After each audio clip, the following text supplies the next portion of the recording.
Oi, gente! Aline Vicente falando com vocês e hoje nós vamos fazer a leitura e meditação do capítulo 22 do livro Gatilhos no Casamento, escrito por Amber e Guy Lia.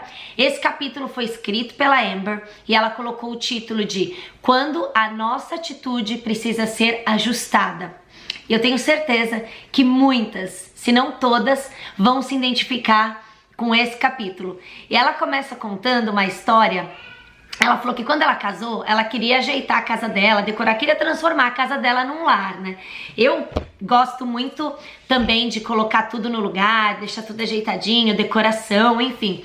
E ela diz que ela queria uma parede com quadros. Eu queria fazer uma parede com muitos quadros, com fotos da família. E ela estava super empolgada com aquilo, ela estava achando aquilo muito divertido.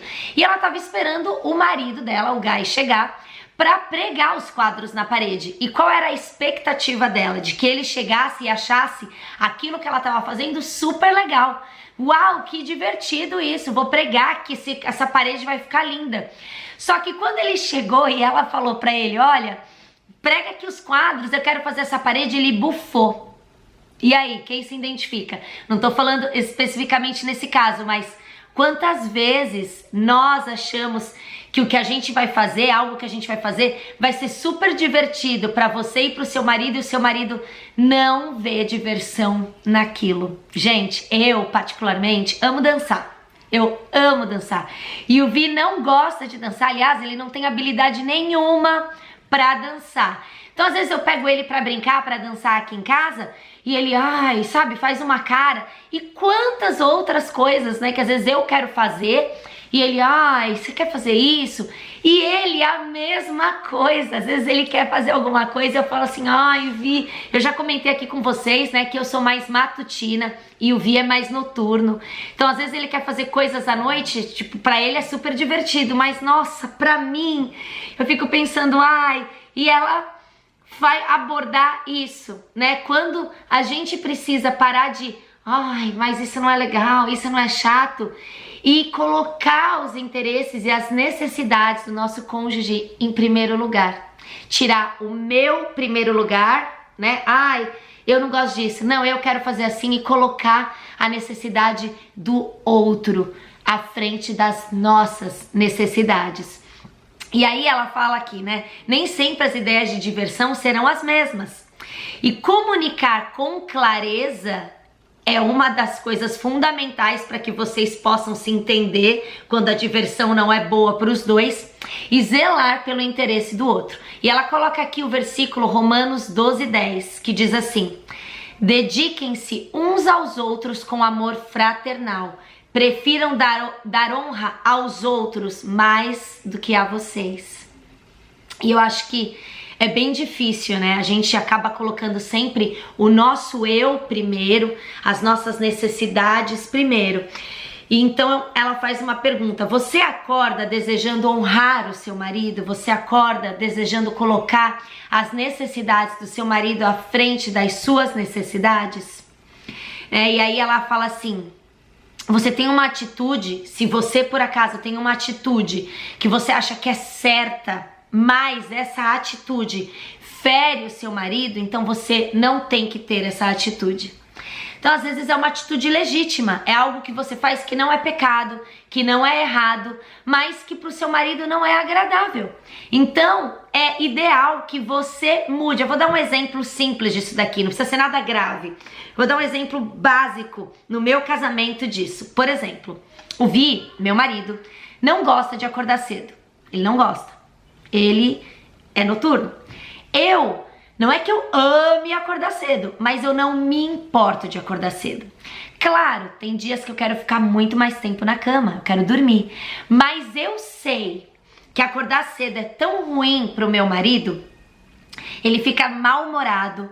E aí eu abro mão da minha necessidade de dormir 1, 2 horas para que ele possa descansar, porque eu sei que isso não é bom para ele. Vocês conseguiram entender? E claro que às vezes ele fala ali, fica aí, eu sei que você tá cansada, eu vou, entende?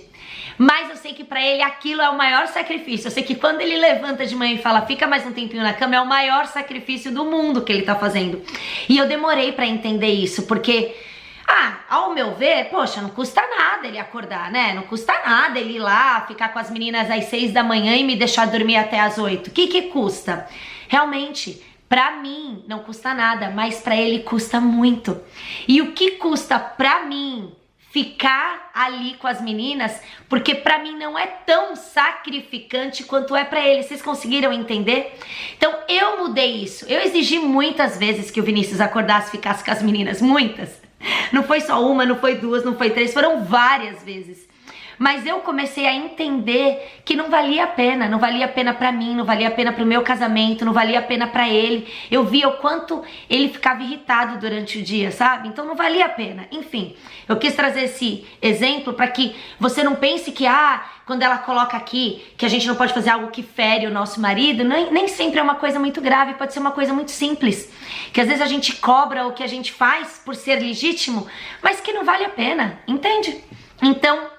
ela disse que um casamento feliz não acontece quando o seu marido muda a atitude, mas quando nós agimos como Jesus para com o nosso marido. Então, olha a diferença, a gente sempre fica esperando a mudança, quando na verdade a gente tem que dar o primeiro passo. E ela coloca aqui várias situações das quais nós podemos dar o primeiro passo. E eu não tô querendo dizer aqui que somos nós mulheres, eu tô falando os dois. Esse livro ele não é só para mulher, esse livro é para o casal. Eu sei que eu aqui tô gravando e falando com uma maior quantidade de mulheres, eu tenho certeza que são mais mulheres que estão ouvindo esses áudios, mas esse livro foi feito também para os maridos. Então isso daqui não é, eu sou mulher e eu tenho que me sacrificar. Não, ambos no casamento precisam colocar a necessidade um do outro. Se o marido põe a sua necessidade em primeiro lugar e você a dele, então vocês estão caminhando na direção certa. Não é só um, os dois precisam querer, os dois precisam caminhar junto e os dois precisam abrir mão do próprio eu e colocar a necessidade do outro. Um casamento não é para que você seja feliz, não é pro seu marido te fazer feliz, é pra você fazer o seu marido feliz e pro seu marido te fazer feliz. Esse é o princípio, essa é a base do casamento. E aí ela coloca aqui, quando um desentendimento aconteceu um desentendimento, e aí lá no seu íntimo você fala, mas eu tô certa, qual é a atitude que você precisa ajustar aqui? Vá você primeiro, vá lá e fale assim, olha, eu acho que a gente se desentendeu, não valeu a pena, vamos conversar, vamos resolver, me desculpa, eu me excedi. Ontem, eu e o Vi, a gente teve uma discussão, eu não vou falar que foi briga, a gente teve uma discussão e realmente foi uma coisa muito boba que acontece. E aí, eu, óbvio, achava que eu tava certa, mas eu não tava totalmente certa. Nunca num casamento existe um que tá completamente certo e não o outro, né? Na maioria das vezes os dois ali tem uma parcela de erro. E eu fui até ele e eu falei, olha, me desculpe, eu errei, eu não devia ter feito assim, eu não posso reagir conforme as suas ações, então eu tô errada e tal. E aí ele pediu desculpa também. Então, quando a gente dá o primeiro passo, a gente abre, a gente falou isso no áudio anterior, a gente abre a porta do coração para que a gente estenda a graça. E essa é uma situação. Então, quando você ferir, né, quando houver discussão que fere um ao outro, seja você o primeiro a dar o passo, ajuste a sua atitude e vá lá e peça perdão e tente conversar e tente resolver. Quando as suas expectativas não forem atendidas, dê você o primeiro passo para dizer, olha, eu gostaria que fosse assim, não brigar, conversar, se entender. Quando os dois tiverem um dia cansativo, o exemplo que eu dei, que eu sei que pro Vi é cansativo acordar de manhã, fique você, fale, marido, fique lá. Ou se você é o marido que tá ouvindo, fale pra sua esposa, fica lá, descansa, hoje eu vou assumir aqui pra você, eu sei que você tá cansada. Se os dois fizerem isso, o casamento segue na direção que o Senhor quer. Então, quando você, olha um exemplo aqui que ela deu, eu achei super legal. Quando você quer um encontro romântico, às vezes a gente quer coisas e a gente fica esperando que o nosso marido faça, ou que o outro faça. Mas por que nós? Né? Por que não partir de nós a atitude? Mas sou sempre eu que faço. Tudo bem, não é você que quer? Não é você que quer um jantar romântico? Faça você. Ou então fale com o seu marido. Olha, eu quero tanto ter um jantar romântico com você, mas eu queria que você escolhesse o que você quer comer, aonde você quer ir. Eu queria que você fosse o primeiro. Enfim, tudo, gente, tudo é uma questão de ter uma comunicação clara e de abrir o coração de maneira profunda. E ela coloca aqui uma frase que eu achei linda. Ela fala assim: um casamento, né, baseado no amor é estabelecido com atitudes de amor. Atitudes de amor são feitas por pensamentos de amor. E pensamentos de amor estabelecem ações de amor. Então, uma coisa tá ligada à outra. E pode ser que a sua ação de amor não seja respondida com amor. Ela conta que a Amber, uma história de que na faculdade ela tinha uma colega de quarto que quanto mais ela tratava a menina em amor, mais a menina era rude com ela. Então pode ser que hoje você seja essa pessoa que dá amor e mesmo assim você continua recebendo, né, não respostas em amor, não ações em amor, mas você tem que persistir, você precisa continuar, você precisa prevalecer. Jesus fez isso, Jesus se calou, Jesus caminhou, Jesus continuou amando aqueles que cuspiam na cara dele, que batiam no corpo dele. Obviamente eu não tô fazendo nenhuma menção de que você tem que aguentar agressão, abuso. Isso eu já falei, eu vou repetir mais uma vez, porque pode ser que alguma pessoa escute apenas esse áudio ou assista apenas esse vídeo. Então, de maneira nenhuma, gente, agressão, abuso físico, abuso emocional, abuso psicológico, qualquer tipo de abuso é inadmissível. A gente não tem que assumir isso e falar: eu vou orar, vou passar por cima. Não, mas se, né, você ainda percebe que o seu marido tá ali ainda, né, com um coração duro, um coração fechado, continue amando.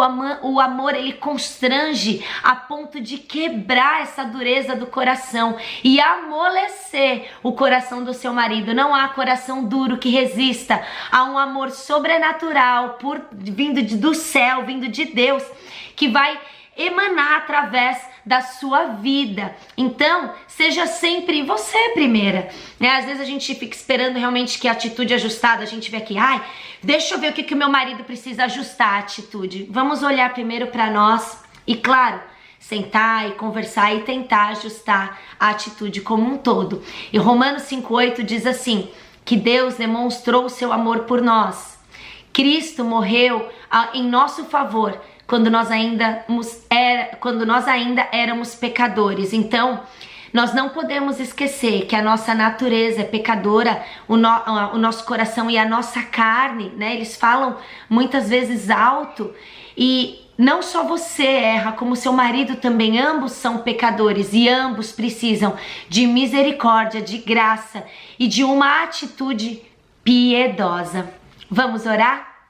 Senhor, queremos te agradecer por mais uma palavra que o Senhor enviou do céu aos nossos corações. Senhor, por favor, hoje nós queremos te pedir que o Senhor nos ajude a sermos mulheres amáveis, com pensamentos de amor, com atitudes de amor, com ações de amor. Senhor, quebra o nosso eu, que o nosso ego, né, ele caia, que todo o nosso eu diminua, Senhor, e que nós venhamos a colocar as necessidades do próximo à frente, os direitos do próximo acima dos nossos direitos. Senhor, por favor, Pai, nos ajuda a compreender e estender graça à atitude do nosso marido, que pode ser que não seja a que a gente gostaria, mas Senhor, nós também somos pecadoras, nós também erramos e nós também precisamos que as nossas atitudes sejam ajustadas, que nós possamos seguir, Pai, os passos de Jesus, que sofreu calado, mas permaneceu,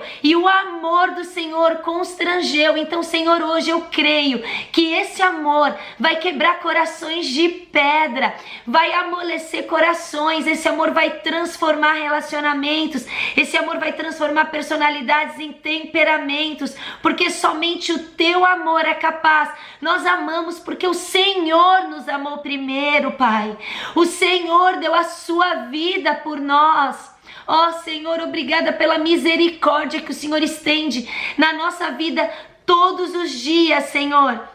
Obrigada, Pai, porque o Senhor tem se feito presente durante esse tempo e o Senhor tem sustentado, o nosso ser sustentado, o nosso casamento, Senhor, nós desejamos ter o nosso casamento transformado, alinhado, de acordo com os teus preceitos, com os teus decretos, com os teus princípios, com os teus valores, Senhor. Nos ajude a amar sem querer nada em troca, nos ajude a amar sem exigir recompensas, Pai. Em nome de Jesus, eu declaro que essas mulheres hoje terão atitudes ajustadas, atitudes de amor, acima do próprio eu, Pai. Em nome de Jesus, são pequenas ações, são pequenas mudanças que trazem transformações enormes no nosso casamento, Senhor. Muda os hábitos, Pai. Eu sei que existem muitos hábitos enraizados. O Senhor me mostra como hábitos enraizados, como se você já tivesse no seu relacionamento num piloto automático, com respostas automáticas, com atitudes automáticas.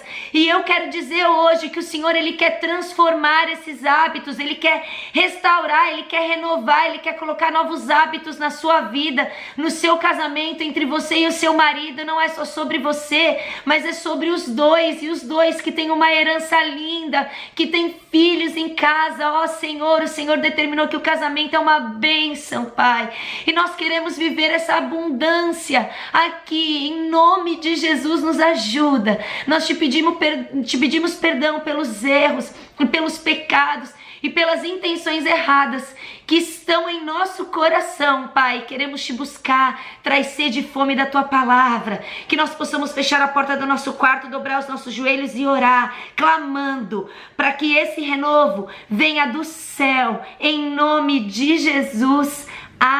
Amém, amém. Que nós possamos ser mulheres realmente transformadas, restauradas na presença do Senhor. Amanhã a gente vai falar mais o capítulo 23 e eu espero que o capítulo tenha falado com vocês, assim como falou comigo. Em nome de Jesus, um beijo, amém, tchau.